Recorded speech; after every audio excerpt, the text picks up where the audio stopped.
நிகழ்ச்சி தொடங்கி கிட்டத்தட்ட ஒரு 5-6 நாள் என்னவோ நம்மளுடைய கஞ்சா கருப்பு அவர்கள் ரொம்பவே சாந்தமாகவும் அமைதியாகவும் இருந்தாரு. அவ்வளவு எதுக்குங்க சண்டை போட்டா மத்தவங்களை வந்துட்டு அடக்குற அளவில் இருந்தாருன்னா பாத்துக்கோங்க. அந்த அளவுக்கு ரொம்பவே சாந்தமானவர் தான் அப்படின்னு நம்ம எல்லாருமே கஞ்சா கருப்பு தப்பா நினைச்சு இந்த சமயத்துல தான் நம்மளுடைய ஓவியாவை எழுந்து போய் அடிக்கலாம் போயிருக்காரு. அதுக்கப்புறமா பர்னி மேல எதையோ தூக்கிலாம் அடிச்சிருக்காரு. அதை நம்மளுடைய கமலஹாசன் சாரே வந்துட்டு வன்மையா கண்டித்திருக்காரு. இந்த மாதிரிலாம் நடந்துக்க கூடாது அப்படின்றதுக்காக. ஆனா இன்ன வரைக்கும் வந்துட்டு நம்மளுடைய கஞ்சா கருப்பு அவர்கள் அடங்கவே இல்லை. அவருக்கும் பர்னிக்கும் வந்துட்டு ஏகப்பட்ட சண்டைகள் வந்துகிட்டே இருக்கு. அதை பர்னி ஆரம்பிக்கிறாரா இல்ல கஞ்சா கருப்பு ஆரம்பிக்கிறாரான்னு தெரியல. இல்ல பர்னி வேணும்னே செய்யறாரா இல்ல பர்னி செய்யற விஷயங்களை வேணும்னே கஞ்சா கருப்பு தப்பா புரிஞ்சுக்கிறாரா அப்படின்ற விஷயம் எதுவுமே தெரியலங்க.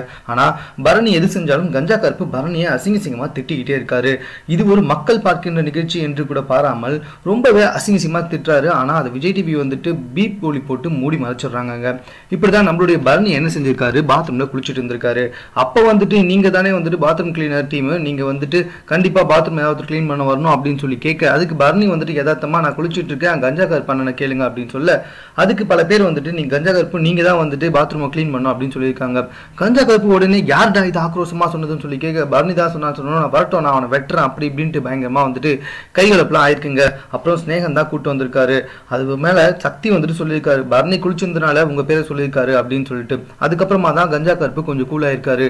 ஆனா அதுக்கு முன்னாடி என்ன தெரியுமா சொல்லியிருக்காரு, நம்மளுடைய ஸ்னேகன் கஞ்சா கருப்பு அடக்க வரும்பொழுது இல்ல சார் இப்படி எல்லாம் பண்றதுக்கு தலைவா 2 பேரை வெட்டி போட்டு போயிடலாம் அப்படின்னு சொல்லிட்டு ரொம்பவே ஓப்பனா பேசிட்டு இருக்காருங்க. ஒரு பப்ளிக்கான நிகழ்ச்சியில வெட்டுறது குத்துறது எழுந்து அடிக்க போறதுன்ற விஷயங்கள்லாம் நடந்துட்டு இருக்கு. இது வன்முறையை தூண்டும் விதமாகவே இருந்து வந்துட்டு இருக்குன்னா பாத்துக்கோங்க. வெளியே இருக்க குடும்பங்கள் இதனால அடித்துக் கொள்வதற்கு பல வாய்ப்புகள் இருக்கிறத புரியாம கஞ்சா கருப்பு இப்படி பண்ணிட்டு இருக்காருங்க.